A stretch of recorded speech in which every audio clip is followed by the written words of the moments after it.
पिछले आपने 16 माह गुजारे, अभी आपके 5 माह हो गए, कुल मिला के ये 21-22 माह बनते हैं।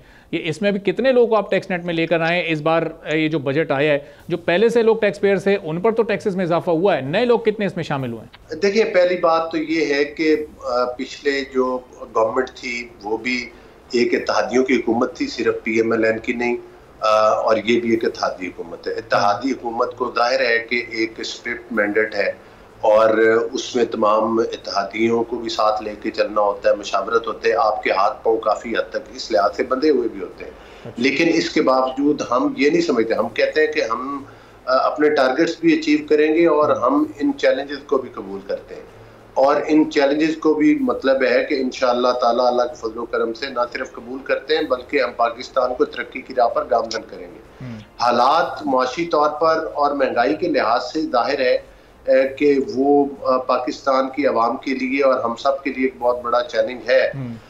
इसीलिए आपने देखा है कि जो खास तौर पे तनख्वाहदार तबका है उसकी तनख्वाहें बढ़ाई गई हैं। दीगर हमारा जो एग्रीकल्चर सेक्टर है, दीगर सेक्टर्स हैं, उनके लिए मराहत रखी गई। खास तौर पर आप एक्सपोर्टर्स का जिक्र कर रहे थे, जो पिछले 20 साल से सेल टैक्स के जो मतलब है कि इनके क्लेम्स हैं जो कि वो क्लियर नहीं हो सके, उसके लिए एक जामे पॉलिसी बनाई गई है। उस पॉलिसी के तहत जो है वो मतलब है रिफंड्स इनको दिए जाएंगे और उसके लिए प्राइम मिनिस्टर साहब ने खास तौर पर ऑर्डर किए। अच्छा। और साथ ही साथ ये जो हमारे रिटेलर्स तबका है इनको भी टैक्स नेट में लाकर हम अपना रेवेन्यू बेहतर करेंगे।